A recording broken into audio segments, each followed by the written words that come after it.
વિદ્યાર્થી મિત્રો, next topic લઈએ ઉત્સેચકની કાર્ય પદ્ધતિ. ઉત્સેચક કઈ રીતે પ્રક્રિયકનું નિપજમાં રૂપાંતર કરવા માટે કાર્ય કરે છે તે આપણે જોઈએ.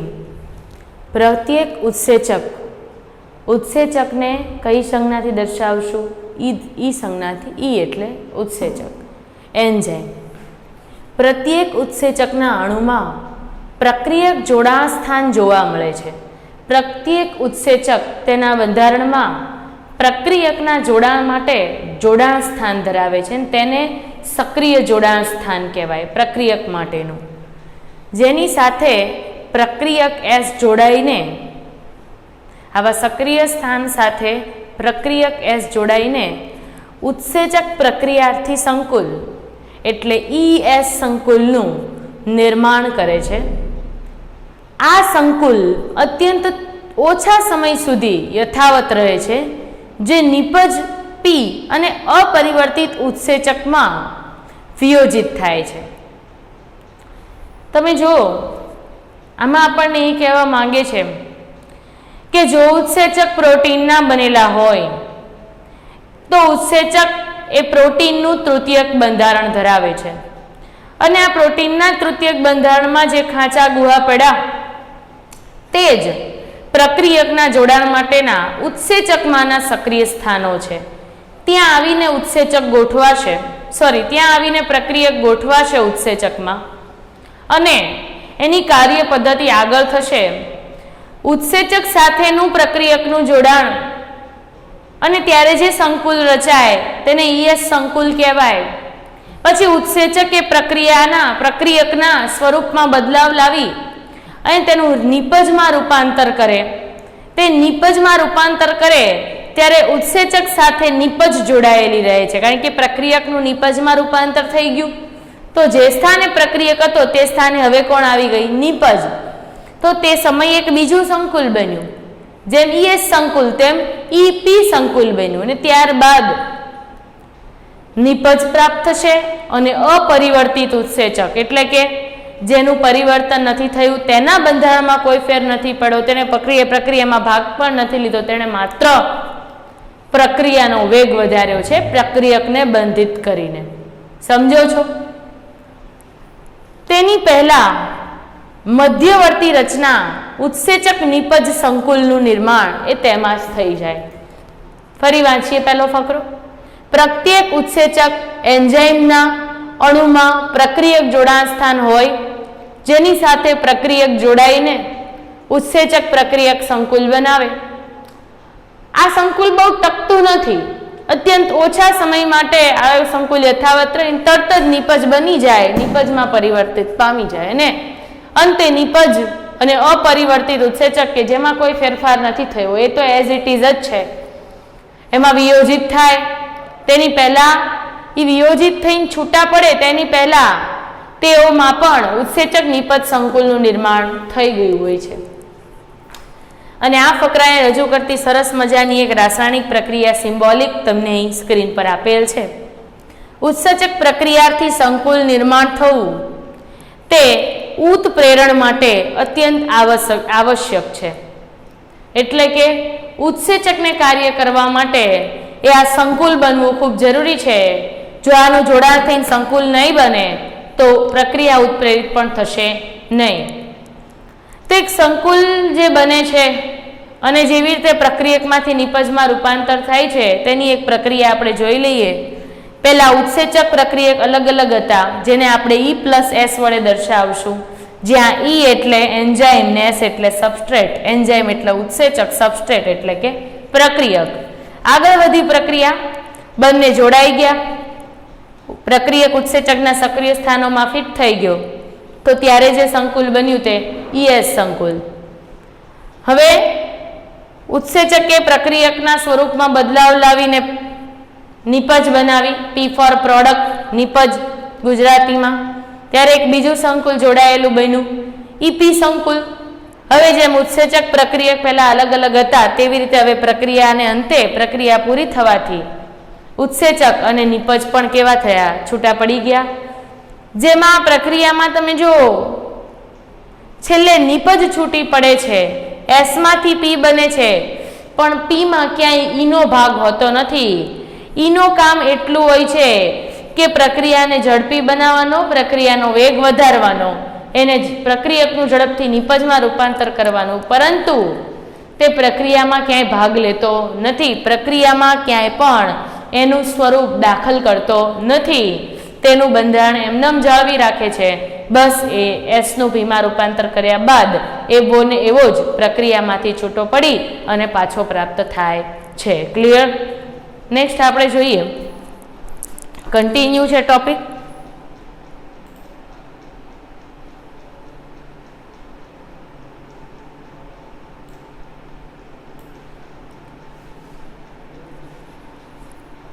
ઉત્સેચક ક્રિયાના ઉત્પ્રેરક ચક્રને, ઉત્સેચકના જે ઉત્પ્રેરકના જે ચક્ર છે તેના અલગ અલગ 4 સ્ટેપ આપ્યા છે. ખૂબ અગત્યના, ઇમ્પોર્ટન્ટ નીટ માટે આ 4 સ્ટેપ છે. વિદ્યાર્થી મિત્રો ધ્યાનથી સમજજો.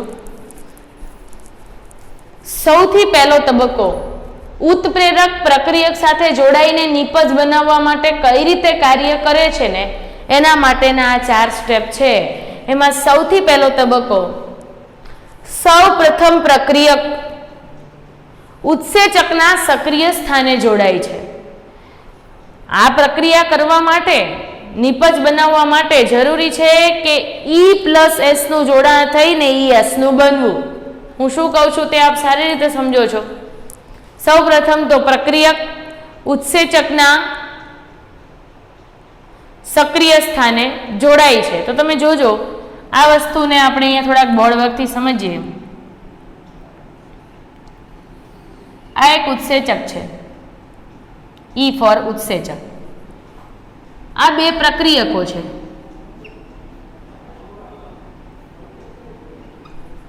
તો આપ મને જણાવશો કે આ ઉત્સેચકનું આ જે સ્થાન છે તેને આપણે સક્રિય સ્થાન કહીશું. આ 2 માંથી કયો પ્રક્રિયક આમાં ફિટ થશે? ઓબ્વિયસલી તમારી રાય આ પ્રક્રિયક માટે હશે કે આ પ્રક્રિયક એવો છે કે જે આનો સક્રિય સ્થાન છે તેમાં ફિટ બંધ બેસતો ફિટ થશે. તો એને આપણે ફિટ કરી જોઈએ આનું અહીંયા સ્થળાંતર કરીને. ફિટ થાય છે કે નહીં? સરસ રીતે ફિટ થાય છે. તો અહીંયા તમે જુઓ, પહેલા E અને ES એકલા હતા, જોડાઈ ગયા બાદ હવે તેને શું કહેવાશે? ES કહેવાશે. ES સંકુલ. સમજાય છે? પહેલા પ્રક્રિયકનો આ ઉત્સેચકનો દેખાવ આવો હતો, હવે તેનો દેખાવ કંઈક આવો થઈ ગયો છે. બરોબર? તો આટલો ઉત્સેચકમાં સ્વરૂપ બદલાવ આવ્યો કહેવાય. તો કે સૌ પ્રથમ પ્રક્રિયક ઉત્સેચકના સક્રિય સ્થાને જોડાઈ ગયો.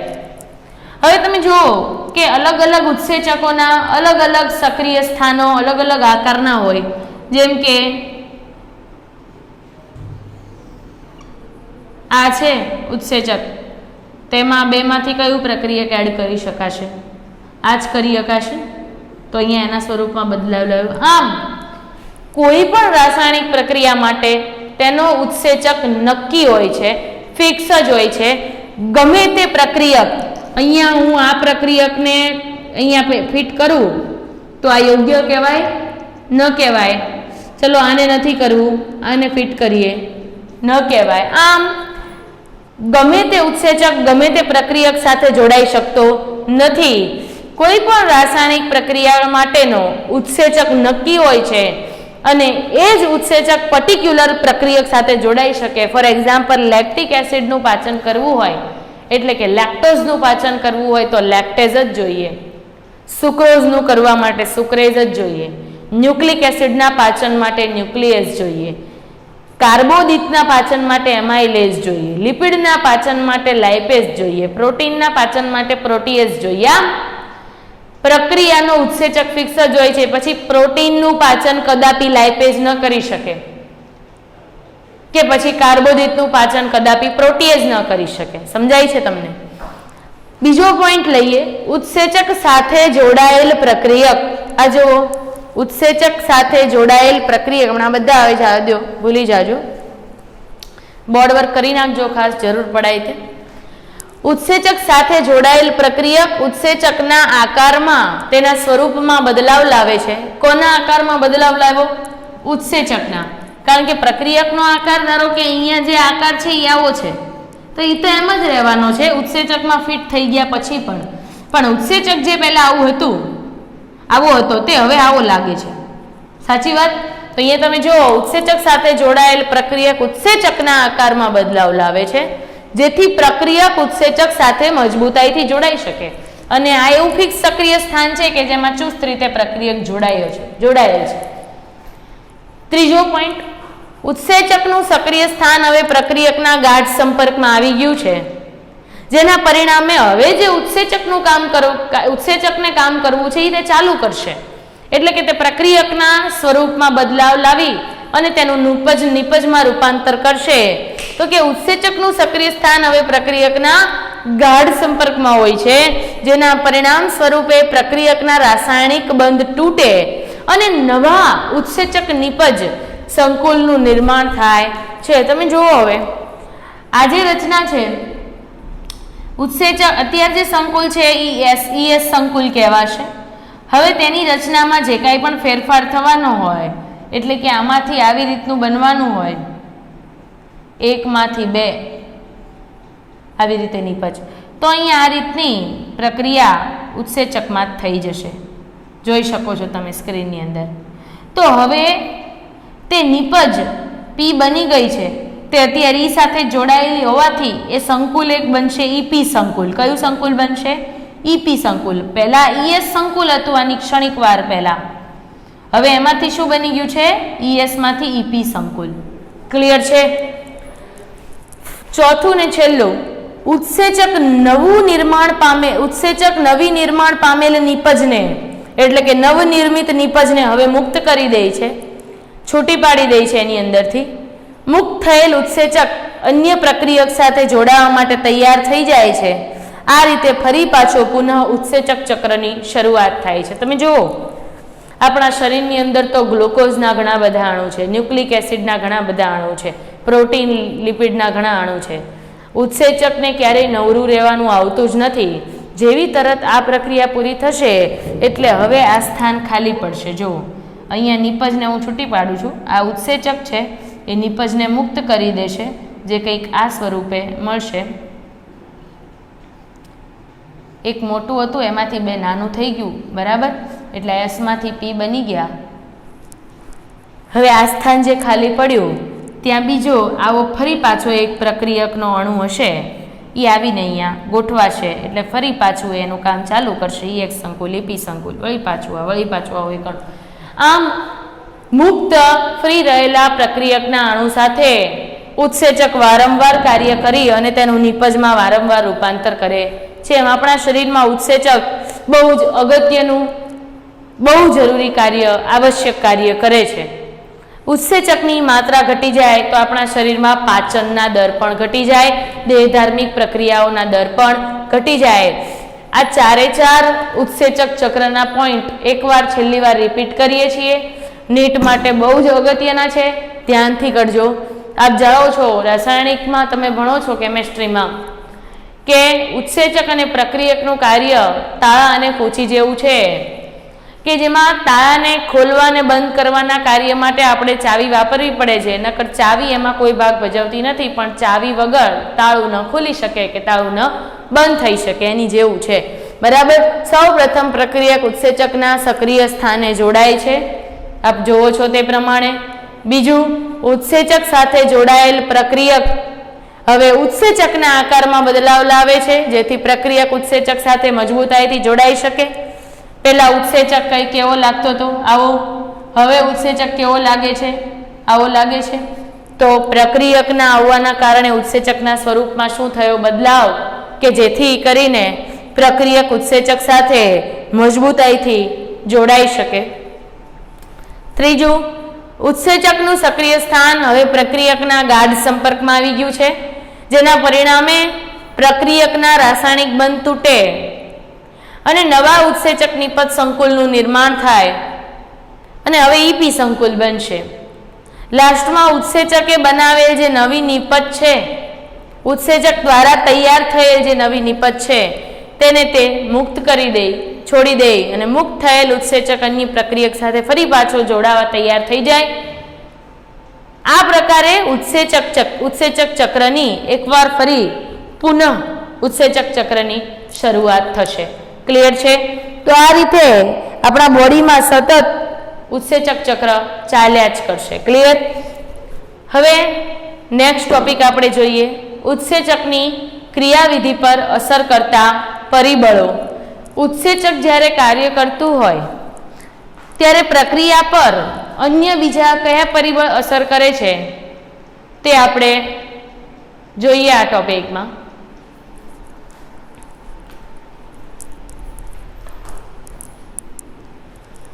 જે પરિબળો પ્રોટીનની તૃતીયક સંરચનામાં ફેરફાર પ્રેરે છે.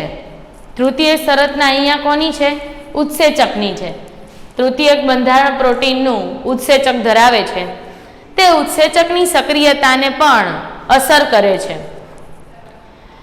જેમ કે તાપમાન, પીએચ, પ્રક્રિયકની સાંદ્રતામાં ફેરફાર અથવા કોઈ વિશિષ્ટ રસાયણનું ઉત્સેચક સાથેનું જોડાણ કે જે તેની ક્રિયાશીલતાનું નિયમન કરતું હોય. અહીંયા તમે જુઓ કે કોઈ પણ રાસાયણિક પ્રક્રિયામાં કાર્ય કરતો ઉત્સેચક એ તેની પ્રક્રિયા પર અસર કરતા અન્ય પરિબળો, અન્ય કારકોની ઉત્સેચક પર સારી એવી અસર થતી હોય છે. આ અન્ય કારકો એટલે કયા કયા? તો કે ઉત્સેચકીય પ્રક્રિયા જે હોય તેની અંદર તાપમાન, એની પીએચ, પ્રક્રિયકની સાંદ્રતા અને અન્ય કોઈ એવું વિશિષ્ટ રસાયણ છે કે જે ઉત્સેચક સાથે જોડાણ કરતું હોય આ ચાલુ પ્રક્રિયાની અંદર, તો આ બધા જ પરિબળની અસર એ ઉત્સેચક પર થાય છે. જે પરિબળો પ્રોટીનની તૃતીયક સંરચનામાં ફેરફાર પ્રેરે છે તે ઉત્સેચકની સક્રિયતાને અસર કરે છે. જેમ કે તાપમાન, પીએચ, ઉત્સેચકને અસર કરતા પરિબળો ખાસ પૂછાય છે, યાદ રાખજો. નંબર 1 તાપમાન, 2 પીએચ, પ્રક્રિયકની સાંદ્રતામાં ફેરફાર અને પ્રક્રિયકની સાંદ્રતામાં ફેરફાર અથવા તો કોઈ વિશિષ્ટ રસાયણ હોય એવું વિશિષ્ટ પ્રક્રિયક કે કોઈ રસાયણ કે જે ઉત્સેચક સાથે જોડાણ કરતું હોય કે જે તેની ક્રિયાશીલતાનું નિયમન પણ કરતું હોય ઉત્સેચકની. બરાબર? તો આ બધી વસ્તુ એવી છે કે જે કાર્ય પદ્ધતિમાં ઉત્સેચક પર અસર કરે છે. અહીંયા આપણને મુખ્યત્વે બેની વાત કરી છે, તાપમાન અને પીએચ. તો કે ઉત્સેચક સામાન્ય રીતે તાપમાન અને પીએચના મર્યાદિત ક્ષેત્ર વિસ્તારમાં કાર્ય કરે છે. જે કોઈ પણ રાસાયણિક પ્રક્રિયા હોય એ નિશ્ચિત તાપમાન અને નિશ્ચિત પીએચ ઉપરાંત નિશ્ચિત દબાણે થતી હોય છે. પીએચના બદલાવાથી અને તાપમાનના બદલાવાથી 100% પૂરેપૂરી અસર પ્રક્રિયા પર થાય છે અને તેના વેગ પર થાય છે. ઉત્સેચક સામાન્ય રીતે તાપમાન ને પીએચની મર્યાદિત ક્ષેત્ર વિસ્તારમાં કાર્ય કરે છે. દરેક ઉત્સેચકની મહત્તમ ક્રિયાશીલતા એક ચોક્કસ તાપમાન અને પીએચના આધારે થાય છે. કોઈ પણ ઉત્સેચક છે એ મહત્તમ ક્રિયાશીલ રીતે ત્યારે જ કાર્ય કરી શકે જ્યારે ઉત્સેચકને કાર્ય કરવા માટે જરૂરી તાપમાન અને પીએચ પૂરું પડે, જેને ક્રમશઃ જે તાપમાને અને જે પીએચે ઉત્સેચક કાર્ય કરી શકતું હોય તે તાપમાનને ઉત્સેચક માટેનું ઇષ્ટતમ તાપમાન અથવા તે પીએચને ઇષ્ટતમ પીએચ કહે છે. ઇષ્ટતમ એટલે જરૂરિયાત, જેને ક્રમશઃ ઇષ્ટતમ તાપમાન અને ઇષ્ટતમ પીએચ કહે છે. આ ઇષ્ટતમ માપથી ઉપર કે નીચે એટલે જો આ ઇષ્ટતમ તાપમાં વધારો થવાથી કે ઘટાડો થવાથી ઉત્સેચકની ક્રિયાશીલતાને 100% અસર થાય છે અને ઉત્સેચકની ક્રિયાશીલતામાં ઘટાડો થાય છે. ઉત્સેચક કાર્ય કરતા ક્રિયાશીલ નથી રહેતું જો તેના કાર્યમાં જે જરૂરી તાપમાન પીએચ છે તેમાં વધારો કે ઘટાડો થાય ત્યારે ઉત્સેચક કામ કરવા માટે અક્રિયાશીલ બની જાય છે.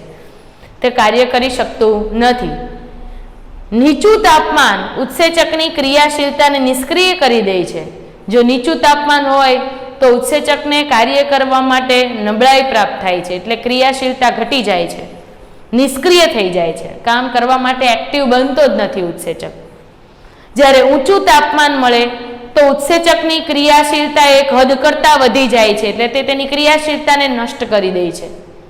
જો ઓછું તાપમાન હોય તો ક્રિયાશીલ જ નહીં બને, અને જો તાપમાન હદ કરતાં વધી ગયું 30 ડિગ્રી સેલ્સિયસ જો કોઈ ઉત્સેચકને પ્રક્રિયા માટે તાપમાન જરૂરી હોય અને 40 ડિગ્રી થઈ જાય તો ઉત્સેચકની જે ક્રિયાશીલતા છે એ વધુ પડતી વધી જવાથી તેની ક્રિયાશીલતા નાશ થાય છે, અને તેને તાપમાન 20 થઈ જાય તો તે ક્રિયાશીલ જ નથી બનતો, તે એમને અક્રિયાશીલ એટલે કે નિષ્ક્રિય સ્વરૂપે પડ્યો રહે છે.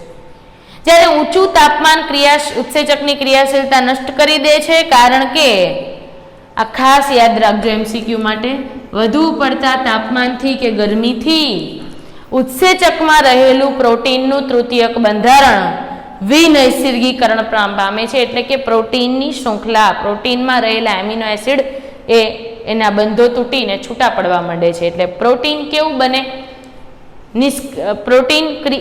પ્રોટીનની ક્રિયાશીલતા નષ્ટ થતી જાય, તે અક્રિયાશીલ બનતું જાય, અને માટે ઉત્સેચક પણ કાર્ય કરી શકે નહીં. ક્લિયર છે? અહીંયા તમને જેટલી ઉત્સેચક પર અસર તાપમાનની થાય છે તેટલી જ pHની પણ થાય છે. તેની સમાન અસર પ્રગટ કરતા બે ગ્રાફ આપ્યા છે. તમે જોઈ શકો છો કે ઉત્સેચકની સક્રિયતા વિરુદ્ધ pHનો આલેખ છે, અને બાજુમાં આલેખ આપ્યો છે ઉત્સેચકની સક્રિયતા વિરુદ્ધ તાપમાનનો. જે અસર pHની થાય છે ઉત્સેચક પર, તેવી જ અસર ઉત્સેચક પર તાપમાનની પણ થાય છે. માટે એમ કહી શકાય તાપમાન ચલે છે pH અને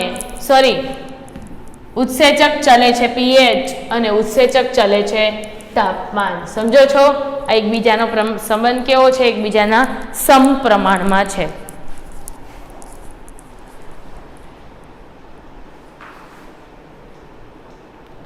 બાજુમાં એક બીજો પણ આપણને આલેખ આપ્યો છે, ગ્રાફ, એ પણ જોઈ લઈએ. તમે જુઓ, એ સી આલેખ શું દર્શાવે છે? પ્રક્રિયાર્થી એટલે કે પ્રક્રિયકની સાંદ્રતાના ફેરફારનો ઉત્સેચકની સક્રિયતા પર પ્રભાવ. તમે જુઓ, અહીંયા પ્રક્રિયાનો વેગ છે, પ્રક્રિયાનો વેગ વધે છે, બરાબર, અને આ બાજુ તમે જુઓ તો એનો સમય સૂચવે છે.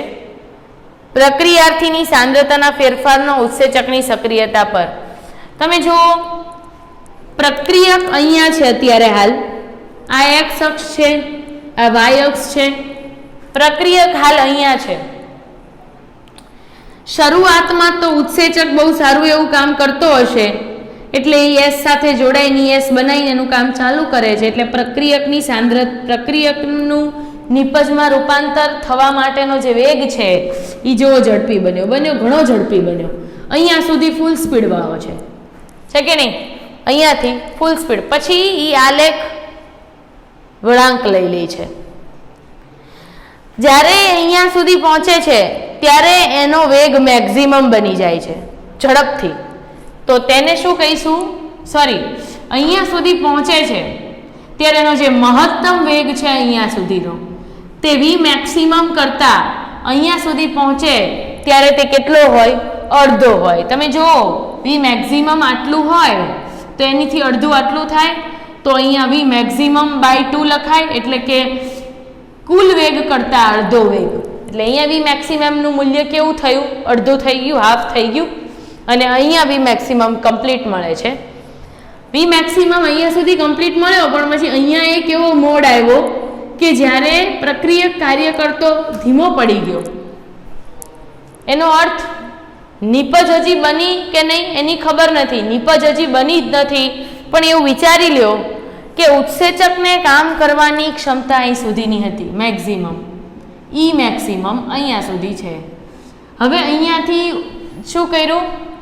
એસની સાંદ્રતા વધારી. શેની? પ્રક્રિયકની સાંદ્રતા વધારી. પ્રક્રિયકની સાંદ્રતા વધારતા જ જાઓ પણ ઉત્સેચક એટલો ને એટલો જ રહે તો પછી આગળ પ્રક્રિયક કાર્ય કરી શકે નહીં, ત્યાં જે નિપજમાં રૂપાંતરિત થઈ જાય ને પછી ત્યાં આગળ પ્રક્રિયા સ્ટોપ થઈ જાય. આ જે છે અહીંયા એનું મેક્સિમમ મૂલ્ય આ પ્રક્રિયક અહીં સુધી પહોંચ્યો છે ને Vmax/2 થયું એટલે ત્યાં એ સમયનો આપણને એ સ્થાનનો આલેખ છે કંઈક આવો મળે અને એ જે મળ્યું એ અચળાંકનું મૂલ્ય Km એ આ પ્રક્રિયા માટેનો અચળાંક છે. ક્લિયર છે? ખબર પડી? તો એટલી જ અસર તાપમાન અને પીએચના વધારા ઘટાડા સાથે અથવા તો અહીંયા લખ્યું છે એમ પ્રક્રિયાર્થીની સાંદ્રતા એટલે પ્રક્રિયકની સાંદ્રતામાં જો વધારો ઘટાડો કરવામાં આવે તો ઉત્સેચકની સક્રિયતા પર 100% પ્રભાવ પડે છે. નેક્સ્ટ ટોપિક આપણને આપ્યો છે પ્રક્રિયકની સાંદ્રતા કે પ્રક્રિયકની સાંદ્રતા માટે જે આપણે હમણાં જસ્ટ પહેલા આલેખ જોયો છે એમાં કઈ રીતનો ફેરફાર થવાથી તેના વેગમાં અને નિપજ બનવાની પ્રક્રિયામાં વધારો ઘટાડો થાય તે આપણે આપણા નેક્સ્ટ વિડીયો લેક્ચરમાં જોઈએ. ત્યાં સુધી તમે ઉત્સેચકની કાર્યવિધિ માટેના 4 મુખ્ય તબક્કા ઉત્સેચક ચક્રના અને તાપમાન ને પીએચની અસર પ્રગટ કરતું જે ટોપિક છે એ ધ્યાનથી મોઢે કરી નાખો.